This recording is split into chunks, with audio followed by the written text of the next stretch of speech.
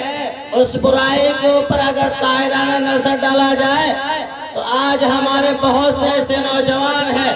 جس کو اللہ رب العزت نے جوانی کے دولت سے نوازا ہے، جوانی کے قوت سے نوازا ہے، جس میں کہ ہڈیوں کو مضبوط بنایا ہے۔ وہ چاہتا تو کما سکتا تھا اور کما کر کے اپنی پرورش کر سکتا ہے، اپنے والدین کے خرچے کو برداشت کر سکتا ہے، اپنے عیش و اقربا کے خرچے کو برداشت کر سکتا ہے،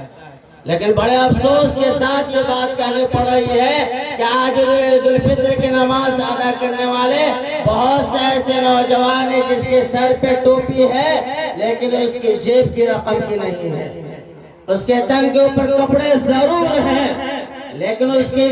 خون اور پسینے کی کمائی کی نہیں ہے، اس کے پاؤں کے اندر موزے اور جوتے ضرور ہیں لیکن اس کے خون اور پسینے کی کمائی کی نہیں ہے، اس کا منہ کرنے والا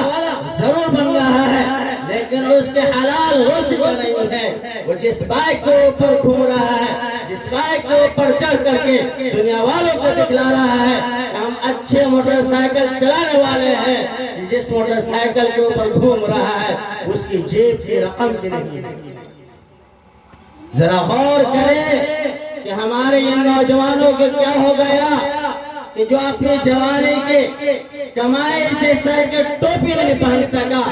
اپنے جسم کا لباس نہیں پہن سکا، اور جسم کا موزہ اور جوتا تک نہیں خرید سکا، اور اپنے منہ کا نوالہ نہیں لے سکا،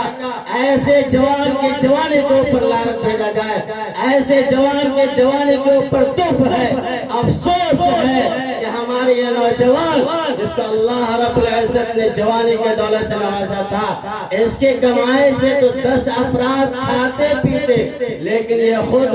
ایک بوڑھے سسر اور ساس کے ٹکڑوں پہ پل رہا۔ یہ کتنی افسوس کی بات ہے۔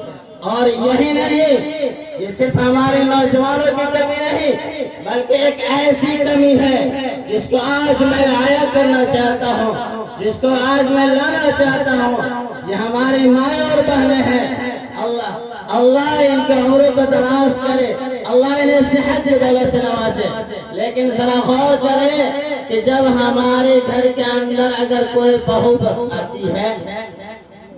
ہمارا رویہ ان کے ساتھ کیا ہوتا ہے، ہمارا سلوک ان کے ساتھ کیا ہوتا ہے، کبھی ہم نے غور کیا، کبھی ہم نے سوچا کہ جو بہو ہمارے گھر کے اندر آ رہی ہے کتنی بڑی قربانی دے کر آ رہی ہے۔ ذرا غور کریں، جب چھوٹی تھی ماں کے آنچل میں پل رہی تھی، سہیلیوں کے درمیان اپنی زندگی کو بتا رہی تھی، اپنے بھائیوں کے درمیان ہنسی خوشی زندگی بتا رہی تھی، صرف ایک قول کی وجہ سے، ایجاب و قبول کرنے کی وجہ سے اپنے والدین کی محبت کو قربان کی ہے، اپنی بھائی بہنوں کی محبت کو قربان کی ہے، اپنے عیش و اقربا کی محبت کو قربان کی ہے، ان سماج کی محبتوں کو قربان کی ہے جس سماج کے اندر وہ اٹھ رہی تھی، بیٹھ رہی تھی، چل رہی تھی، ہنسی اور خوشی کے ساتھ زندگی بسر کر رہی تھی۔ آج جب ہمارے گھر کے اندر قدم رکھتی ہے، ہمارا ان کا رویہ کیا ہوتا ہے، سوتیلا پن ہوتا ہے۔ ایک عورت آتی ہے جو اس کی آنکھوں کے اندر عیب نکالتی ہے اور یہ کہتی ہے بہو تو آئی ہے لیکن اس کی آنکھ چھوٹی۔ دوسری عورت آتی ہے جو اس کے چہرے کے اندر عیب نکالتی ہے اور یہ کہتی ہے کہ یہ بناوٹ کے اعتبار سے خوبصورت تو ہے لیکن ناک کی چپٹی ہوئی ہے۔ تیسری عورت آتی ہے جو اس کے چہرے کے اندر عیب نکالتی ہے اور یہ کہتی ہے کہ اس کے ہونٹ موٹے موٹے ہیں۔ ایک عورت آتی ہے جو اس کے قد کے اندر عیب نکالتی ہے اور یہ کہتی ہے کہ یہ لمبی نہیں بلکہ ناٹی قد کی ہے۔ اسی طریقے سے ہر عورت آتی رہتی ہے اور عیبوں کے نکالنے کا سلسلہ جاری اور ساری رہتا ہے۔ ایک عورت آتی ہے جو اس کے سامان جہیز کے اندر عیب نکالتی ہے اور یہ کہتی ہے کہ جو لڑکی اپنے ساتھ سامان لے کر آئی ہے یہ قیمتی سامان لے کر نہیں آئی ہے، جو اپنے ساتھ فرنیچر کے سامان لے کر آئی ہے یہ بہت سستے دام کے فرنیچر لے کر آئی ہے، جو اپنے زیورات لائی ہے یہ بہت کم قیمتی زیورات لے کر آئی ہے۔ اس کے ہر زاویے پہ نظر ہوتی ہے، اس کے ہر سامان کو بڑے اچھے انداز سے ٹٹولا اور پرکھا جاتا ہے اور آخر کے اندر اس کے والدین کو کوسا جاتا ہے، اس کے بھائی بہنوں کو کوسا جاتا ہے کہ یہ اپنے والدین کو اوپر عذاب بن کر کے تھی، اسی لیے کہ اس کے والدین اپنے سر سے ہٹا دیے ہیں اور اس کے ساتھ کچھ سامان نہیں دیے ہیں۔ ذرا غور کرے، ایک لڑکی جو اپنے گھر بار چھوڑ کر آئی ہے، اپنے والدین کو محبت کو قربان کر کے آئی ہے، اپنی سگی بہنوں کی محبتوں کو قربان کر کے آئی ہے، اپنی سہیلیوں کے محبتوں کو قربان کر کے آئی ہے، کیا اسی دن کے لیے آئی ہے کہ اس کے بالوں میں عیب نکالا جائے، اس کی آنکھوں میں عیب نکالا جائے، اس کے چہروں میں عیب نکالا جائے، اس کے زیورات میں عیب نکالا جائے، اس کے قد و قامت میں عیب نکالا جائے، اس کے سامان زیورات میں عیب نکالا جائے، سامان جہیز کے اندر عیب نکالا جائے؟ نہیں میرے دوستو، نہیں میرے دوستو،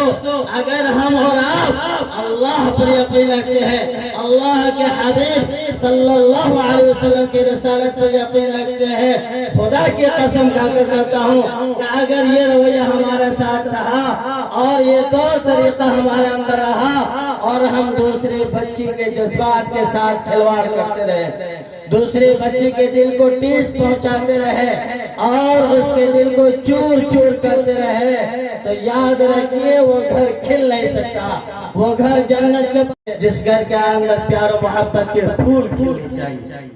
یہ کیوں؟ اس لیے کہ ہم نے شریعت سے کوسوں دور ہو گئے۔ آقا علیہ السلام نے جو طریقہ ہمارے درمیان دیا اس طریقہ سے ہم کوسوں دور ہو گئے ہیں، جس کے بنا پر آج اس موڑ پہ پہنچے ہیں کہ ہم اپنے آپ کو گناہ کر رہے ہیں، ہماری مائیں اور بہنیں گناہ کر رہی ہے اور اس گناہ کا تصور بھی نہیں کر رہے ہیں کہ جس خدا کی قدرت میں ہم عیب نکال رہے ہیں، اللہ کی کاریگری کے اندر عیب نکال رہے ہیں، یہ سب سے بڑا گناہ ہے۔ دل کو تکلیف پہنچانا، دل کو ٹھیس پہنچانا، یہ سب سے بڑا گناہ ہے۔ اس گناہ کا ارتکاب ہم اور آپ کر رہے ہیں، ہم اور آپ کے گھر کی عورتیں کر رہی ہیں، لیکن اس کا احساس ہمیں نہیں ہو رہا ہے۔ اس لیے آج ہم عزم مصمم کر لے، پختہ ارادہ کر لے، جو گھر کے اندر بہو آ رہی ہے یہ ہماری بیٹیاں ہیں، جس طریقے سے ہماری بیٹیوں کے اندر عیب نکالا جاتا ہے ہمیں دل کی تکلیف پہنچتی ہے، ہمیں دل چور چور ہوتا ہے، دل کو ٹھیس پہنچتا ہے۔ ایسا ہی گھر کے بہو کے اندر عیب نکالا جائے تو ہمیں بھی ٹھیس پہنچے، ہمیں درد ہو، ہمیں احساس ہو، اس چیز کا عزم کرے، اس چیز کا پختہ ارادہ کریں گے تو اپنے معاشرے کے اندر اصلاح ہوگا، اپنے معاشرے کے اندر انقلاب پیدا ہوگا۔ باتیں بہت ساری ہیں لیکن ہمارے پاس علماء کرام کی ایک جمع غفیر ہے، اس لیے انہیں چند باتوں پر میں اپنی بات کو ختم کر